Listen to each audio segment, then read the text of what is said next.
2.2절 상자 그림에 대해서 알아보겠습니다. 우리가 앞에서부터 우리가 이제 그 반응 변수, 이 반응 변수가 왜 그렇게 변동을 갖는지, 그 변동과 그리고 이 반응 변수 갖고 있는 이 불확실성, 그걸 우리가 알고 싶어 하죠. 뭔가 궁금합니다. 그래서 이 설명 반수 가지고 이제 이 반응 변수 설명하고 싶은데, 앞에서 산 점도는 이 설명 변수가 이 양적 변수일 때, 수치형일 때 그걸 했죠. 그런데 상자 그림은 이 설명 변수가 범주형일 때, 이 산점도 그릴 수 없잖아요. 이 상자 그림을 가지고 왜 반응 변수가 그런 산포, 변동, 불확실성을 가진지 설명하려고 이런 그림을 그립니다. 항상 이 R 언어라고 하는 것이 이 데이터, 그리고 그걸 통계적으로 뭔가 불확실성을 설명하려고 사용하는 언어죠. 그렇기 때문에 항상 이 데이터가 어떤 분석을 해야지 통계적으로 의미 있는 것인가, 그런 것들을 알 수 있기 때문에 항상 연관을 지어야겠습니다. 그래서 이 범주형 설명 변수일 때, 그럴 때는 막대 그래프나 상자 그림 중에 하나를 합니다. 그런데 이 막대 그래프는 단순히 그 빈도 또 상대 빈도만 표시하기 때문에 이 상자 그림이 훨씬 더 유용하다고 할 수 있겠습니다. 그래서 이 상자 그림을 우선 그리는 방법을 알아두어야 되겠습니다. 이 범주형일 때 이제 기본 이제 상자 그림인데, 여기서 이제 예로 알아볼 겁니다. 이 범주형 변수가 이제 수준이 2개 이상, 그러니까 여기 같은 이제 기온인데 1월 또 2월 이러면서 12월까지 있겠죠. 이것이 수준입니다. 그 수준이 12개죠. 그럼 1월에 이제 31일에 각 날짜에 대한 기온이 있겠죠. 기온. 그 다음에 2월 달에는 28일 또는 29일에 기온이 있겠죠. 이런 31일간의 이 기온들의 변화, 각 월별로 이것들을 이제 표현하고 싶어 하는 거죠. 그래서 여기에 지금 주어져 있는 이 데이터는 이 시루드라고 하는 공원의 날씨 정보입니다. 텍스트 파일로 됐기 때문에 리드.점 테이블로 데이터를 읽고, 그리고 헤더 트루 그러면은 맨 첫 줄이 변수 이름이 있는 거죠. 자, 그래서 이거 한번 실행을 해볼까요? 자, 그러면 여기에 첫 줄이 있습니다. 이거 실행을 하고, 이게 지금 데이터가 영국에서 오기 때문에 약간 한 5초 정도 시간이 걸립니다. 항상 데이터가 잘 읽었는지 항상 봐야 됩니다. 그리고 여기 웨더, 이 데이터 프로그램 어떻게 되는지 봐야 되겠죠. 그러면 여기 보면 어떻게 되어 있습니까? 이것이 지금 데이터가 총 상당히 많은 좀 데이터예요. 어떻게 되어 있습니까? 스트럭처를 보면 총 변수는 5개인데 옵저베이션 6,940개. 자, 여기 보면 연도가 있고, 그 다음에 월이 있고, 비가 왔는가 있고, 이 최고 높은 기온, 낮은 기온 이렇게 있는 거죠. 쭉 돼 있어요. 이렇게. 그래서 우리는 있고요. 그 다음에 이 날짜에 대해서 우리가 데이터 프레임 안 붙이려면 어떻게 쓴다고 그랬죠? 그 다음에 이제 이 월이라고 하는 게 여기 뭐로 돼 있습니까? 월이 인테저로 돼 있죠. 이걸 지금 뭡니까? 수치 변수죠, 수치 변수. 그죠? 그렇기 때문에 이 팩터로 변환해 가지고 수치 말고 어떤 수준 이걸로 변환합니다. 그러면 이제 이 만스라고 하는 것은 똑같이 보기에는 그냥 같지만 수치가 아닙니다. 그래서 이 만스는 가로축 아닙니까? 그 다음에 어퍼, 이거 최고 기온이 있죠. 요 기온, 요거는 이제 세로 축에 놓겠죠. 앞에서와 같으면 점을 찍을 거예요. 그러나 팩터 변환을 했기 때문에 점을 찍지를 않습니다. 그래서 여기 아래와 같이 상자 그림을 합니다. 예를 들어서 여기가 3, 4, 5, 6, 여기가 7월이죠. 7월인 경우에 이 7월의 기온이 이제 31개의 최고 기온이 있겠죠. 그럼 요거는 이제 뭐냐면 중앙값입니다. 중앙값. 중앙값. 그 다음에 데이터를 큰 선으로 늘어났을 때, 여기 맨 아래. 이거는 이제 뭐 최소값입니다. 최소값. 최소. 그리고 뭐, 이렇게 위에 점이 있건, 없건, 아니면 있건 간에 맨 위에 있는 것은 이제 그 최대값이 최대값. 그 다음에 여기는 이제 상자가 있는데, 이 상자의 아래에 있는 것이 이 크기 순으로 25%에 해당하는 겁니다. 그럼 이거는 몇 퍼센트? 75%인 거죠. 75%. 그러면 이 상자 안에는 몇 퍼센트가 있겠어요? 여기 안에? 상자 안에 50%가 들어가 있는 거죠. 그래서, 상자 그림, 그러면은 이 상자 안에는 전체 데이터의 50%가 들어있구나. 하는 걸 알 수 있죠. 그리고 이 중앙값 위에 50%, 아래 50% 있는 거죠. 그럼 여기 몇 퍼센트 있어요? 여기 25% 있는 거죠. 그 다음에 이 아래도 25% 있어요. 그러니까 전체 데이터를 4등분한 거죠. 25, 25, 25, 25 한 거예요. 자, 그 다음에 우리가 이제 이 지금 지우 다시 할까요?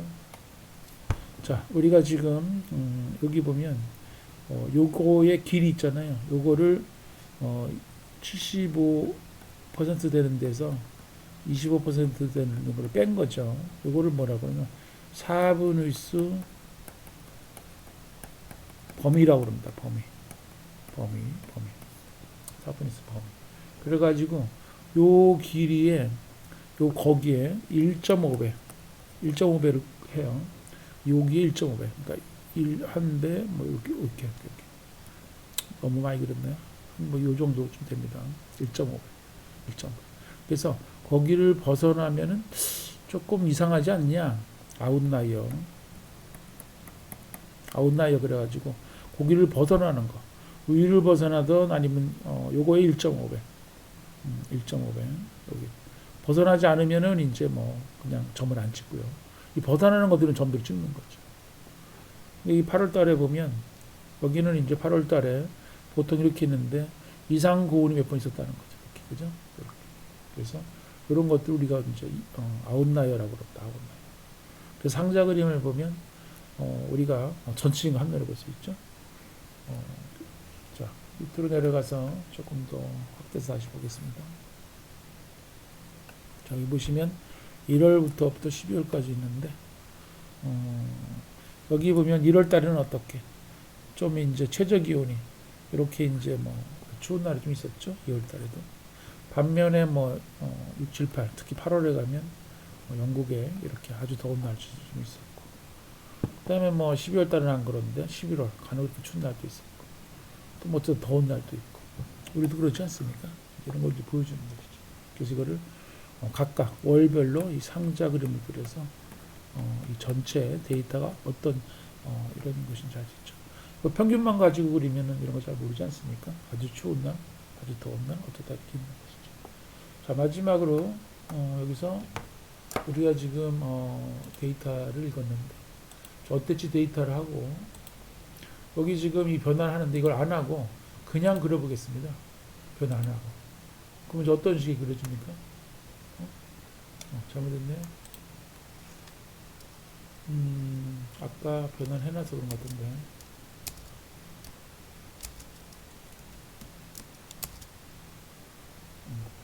아까 이거 해놓은 것 때문에 계속 그런데.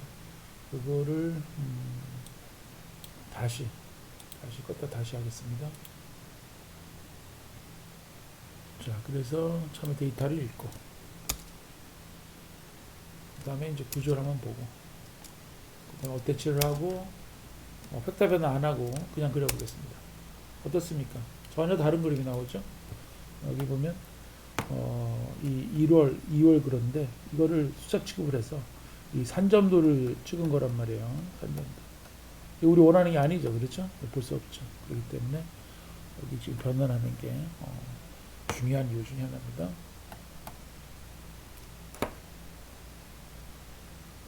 자, 우리가 지금 상자 그림에 대해서 많은 거를 지금 얘기했는데요.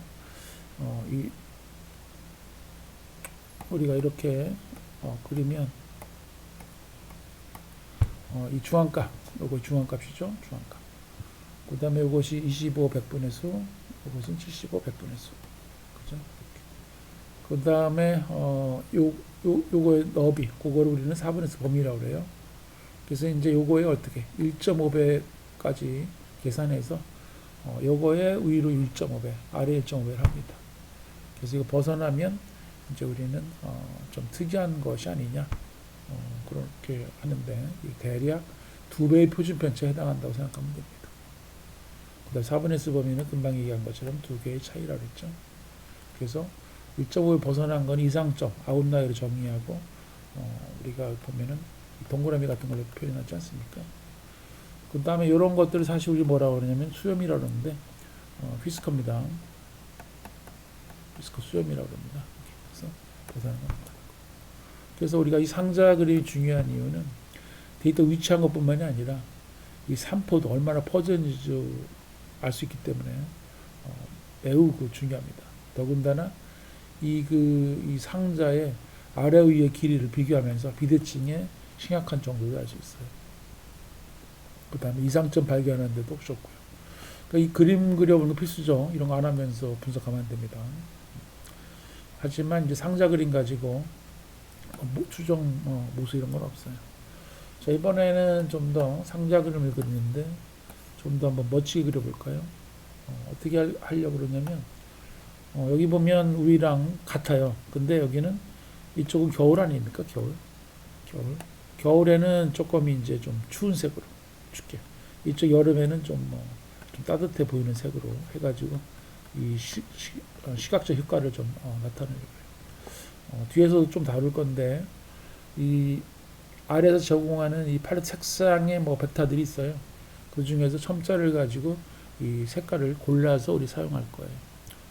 자, 그러면 이제 색이 히트점 컬러 그러면 이와 같이 노란색, 빨간색으로 이루어진 것이 있어요.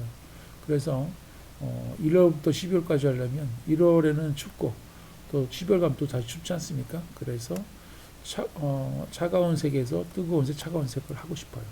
그러면 계절을 고르는 거예요. 히트점 컬러 여기에 있거든요.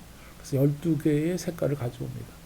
그런 다음에 우리가 1월 달이죠. 1월 2월 이렇게 갔는데 요것이 이제 앞에서부터 이제 앞에부터는 이제 가져오면 이게 지금 어떤 식으로 보냐면 이게 뜨거운 색에서 차가운 색까지 12개의 색깔이 쭉 있는 거예요. 그래서 숫자가 앞에 있으면 뜨거운 색, 뒤에 있으면 차가운 색이에요. 그러니까 1월, 2월에는 이렇게 이제 11월 10하고죠. 반대로 5, 8, 10 그러면은 이게 이제 가을에서 겨울 가는 거죠. 그럼 어떻게 가운데는요? 여기 3, 1, 2, 3 요거는 이제 거의 여름 전과 후 그렇게 생각하면 되겠습니다.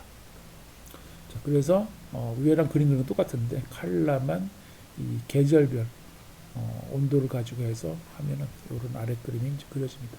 위에보다 훨씬 보기가 멋있죠? 저거를 코드를 실행하면서 자세한 걸 봅시다. 자, 여기 보면은 이제 요 색깔을 실행을 하면 이렇게 나오죠. 여러분들이 아마 컴퓨터에 익숙하지 않으면 이런 거 처음 볼 겁니다. 여기 지금 이 컬러를 컴퓨터에서는 이렇게 표현합니다. 이렇게. 이거는 이제 그냥 숫자 뜻하는 거고요. 여기 F가 있고 0000가 있어요. 그게 뭘 뜻하는 거냐? 이게 이제 RGB 컬러라고 그럽니다. RGB. 그러니까 요거는 이제 레드입니다. 레드. 빨간색이죠. 빨간색. 근데 이쪽은 뭐겠어요? 이쪽은 이제 그린입니다. 초록. 그다음에 이쪽 B는요. 요거는 블루입니다. 블루. 파란색에 또. 그래서 요 세 가지 색을 섞어서 쓰는 거예요.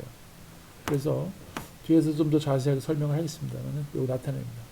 그래서 이제 뒤로 가면은 이제 여기는 이제 빨간색이라 차가운 색이라 했잖아요. 그럼 여기 보면 R과 G를 섞어서 이렇게 만드는 거죠. 이런 식으로. 그래서 이런 컬러가 12개가 있어요. 그래서 여기 보면 11, 10 그러면은 여기가 10이 아닙니까? 여기 11이고 10이고 그러면 이제 이런 컬러를 갖다 쓰는 거죠. 뒤에서 다시 다룰 기회가 있을 것입니다.